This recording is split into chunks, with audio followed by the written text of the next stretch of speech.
As if you didn't know. Now that I've taken care of Charity, I'm going to take care of you and your little friend.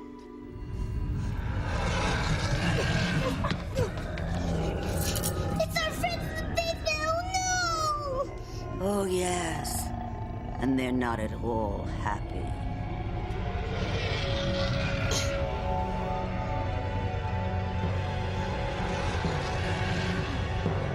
And we looked all over the neighborhood, but there's no sign of her. It's like she just disappeared. This is really creeping me out. Well, we'll just check Charity's room. Maybe she left a note. Well, we can look again, but I didn't see anything. Okay, she didn't come back, did she? No, I was hoping you'd found her. Why does it smell like sulfur in here?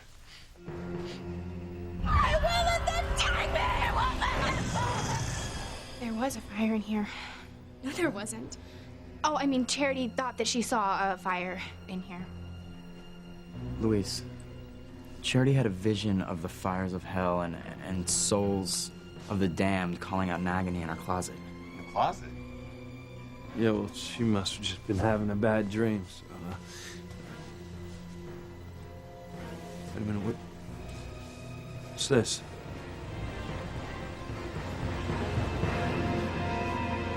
Mother, I wish your first love was someone else. Anyone but Sam Bennett, but it doesn't matter. I can accept the fact that you and Sam were lovers. What did he just say? Grace, please, come back upstairs. He just said that Sam and Ivy were lovers. But Mother, none of this matters.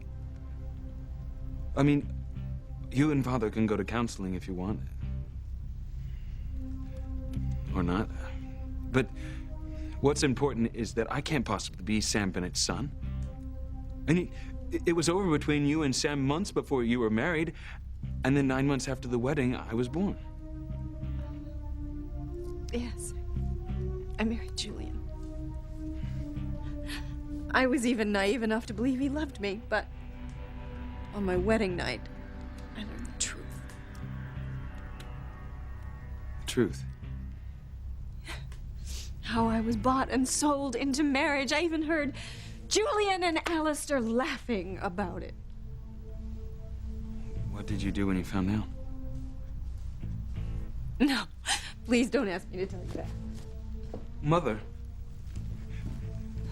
you have to tell me. Mother, my whole life depends on it. That's what happened. What? What happened? Ask your mother. Ask her where she went on her wedding night.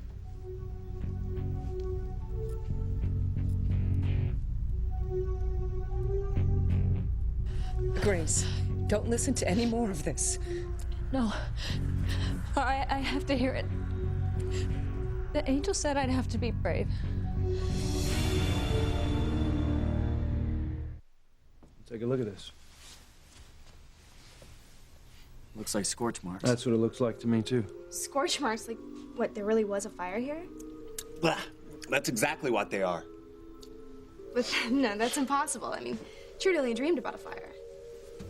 Well, apparently she more than dreamed about it, because these marks prove that there was a fire here. Kay, you were here when Charity said she saw the fire. Why didn't you say anything? And why didn't you tell us it was a real fire? What do you know about this? So sorry to disappoint you. You didn't do it, so I did. I destroyed Charity's goodness forever. How do I know you're telling the truth? Don't give me that. You know. And you know, it's time for you and Tweedledum to pay the price for your failure. Talon's right. Timmy and Princess should have ran in the other direction. I still don't believe you've got rid of Charity. Why should we take your word for it? You don't have to take my word for it.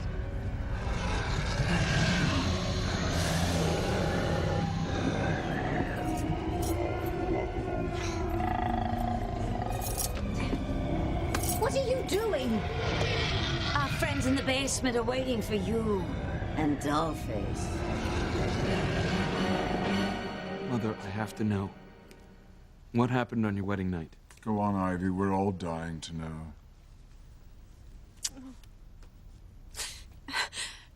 It hurts to remember it. I came downstairs, happy, looking for my new husband. And that's when I heard Julian and Alistair laughing about the coup they had just made, you know? How my father's political connections were just the ticket, they said. It's a great day, Julian. Yes, Father. It's an excellent match. Ivy's the perfect ornament for us to dangle in front of those old money types. She is pretty, isn't she? Oh, downright handsome. You hit the jackpot there, son. But I don't know. She's... Call her whatever you want. She's your wife. But she's no substance, unlike Clarissa Morton. Now, that woman is pure electricity. Forget about Clarissa Morton, at least for the time being. Right now, you're to concentrate on becoming the glamour couple of the year, on charming all those Wall Street high rollers. Ivy's our leverage, Julian. Use her. Yes, Father. You may not love her, but you could do a whole lot worse than the governor's daughter. And from the looks of her, I'd say she'd be a hell of a good roll in the hay.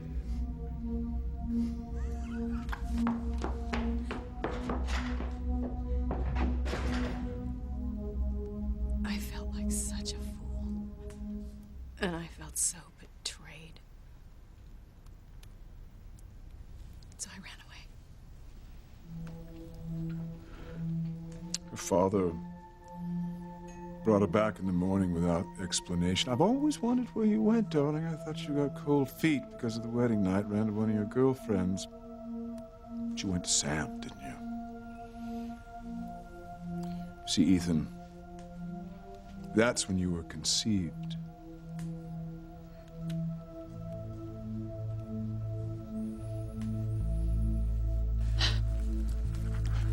Ethan is Sam's son? You see, now it all makes sense, because 9 months after Ivy went to Sam on our wedding night, you were born. Now, you have to understand that Ivy wouldn't let me make love to her for weeks, so she had to lie and say that you were born premature. But you knew, didn't you, darling? You knew all along, and you let everyone think that Ethan was my son. But you did write Sam to tell him, but you just got frightened and didn't mail it. So that letter, Ethan, is no forgery. The letter is the truth. Is it true, Mother? You slept with Sam Bennett on your wedding night? I'm Sam Bennett's son? Yeah. Yes. Yes, it's true. You're Sam's son.